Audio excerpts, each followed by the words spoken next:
Eu moro em uma cidadezinha bem pequena no campo. A população é de apenas alguns milhares e a cidade grande mais próxima fica a algumas horas de distância. Mas a maioria das pessoas que mora aqui é próxima. Com tão pouca gente, todo mundo se conhece e sabe de tudo o que acontece na cidade. Na época, eu estava no ensino médio e tinha um melhor amigo, William, com quem eu saía praticamente todos os dias. Durante o meio do outono, começou a circular um burburinho sobre uma fazenda vazia na cidade que as pessoas estavam explorando.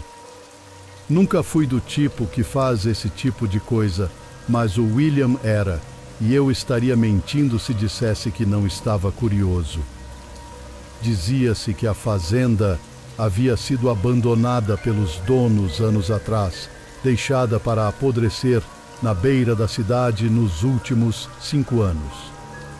Sendo adolescente, os rumores se espalhavam como fogo, com as pessoas contando histórias sobre o lugar e desafiando outras a explorá-lo. Foi numa noite de fim de semana que o William trouxe o assunto à tona. Não tínhamos nada para fazer e William parecia realmente empolgado para ver o que todo mundo estava falando.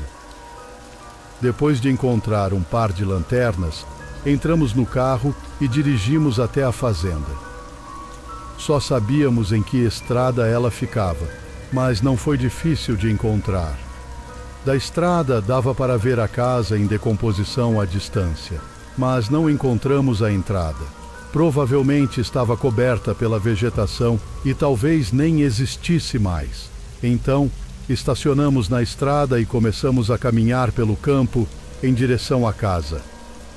Era quase 1h da manhã, então a lua iluminava o campo o suficiente para nos guiarmos. À medida que nos aproximávamos, parecia que a noite ficava mais e mais silenciosa, até chegarmos lá. A casa estava infestada de ervas daninhas e tinha trepadeiras crescendo pelas tábuas de madeira do lado de fora. William liderou o caminho até a frente, onde a porta estava faltando, nos dando acesso fácil ao interior.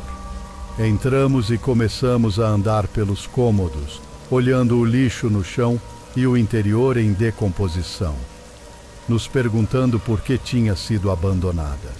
Depois de 1 ou 2 minutos, tínhamos visto tudo no primeiro andar e subimos para o segundo.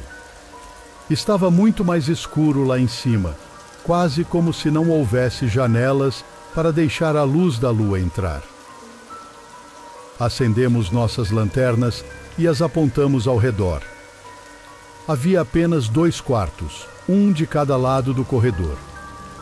William foi para o da esquerda e encontrou a porta trancada. Enquanto ele lidava com aquilo, entrei no outro quarto, que estava destrancado. Era completamente vazio, com mofo no teto e nada mais, mas havia uma janela com tábuas pregadas nela. Curioso, me aproximei para investigar e tentei olhar entre as tábuas para ver o que havia do lado de fora, pensando que talvez desse acesso ao telhado, mas não.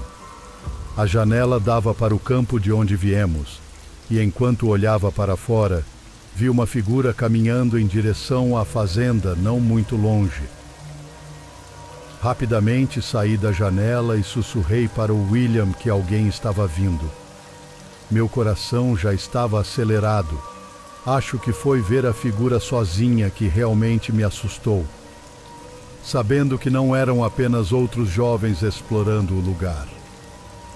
William também parecia nervoso e foi até a janela para ver por si mesmo, mas imediatamente paramos ao ouvir passos entrando na casa lá embaixo.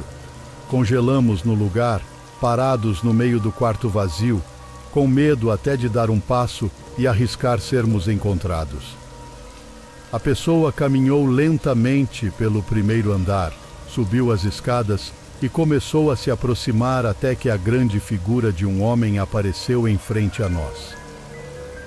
Ele estava de costas, abrindo a porta trancada no escuro corredor, a apenas 4 ou 5 metros de nós. Eu prendi a respiração, esperando que ele não se virasse, mas quando abriu a porta, fiz contato visual com outro homem que estava do outro lado do quarto. Nosso olhar foi interrompido quando o homem entrou no quarto e fechou a porta, mas ouvimos ele sussurrando logo depois. William e eu aproveitamos a oportunidade e corremos para o corredor e pelas escadas, ouvindo a porta se abrir e passos nos perseguindo enquanto fugíamos da casa e corríamos pelo campo. Não paramos até chegar ao carro e sair dirigindo. Durante toda a viagem de volta para minha casa, nenhum de nós disse uma palavra. Estávamos ambos em choque, processando tudo. Não tínhamos ideia do que estava acontecendo naquela casa ou quem eram aqueles dois homens, mas com medo de nos metermos em problemas por invasão, não chamamos a polícia. Fomos estúpidos por termos ido até lá, e não vou defender minhas ações, mas sinto que havia algo mais acontecendo naquela fazenda. Um mês depois desse incidente, a casa foi comprada e demolida sem motivo aparente, e se havia algo acontecendo lá, provavelmente nunca saberemos com certeza.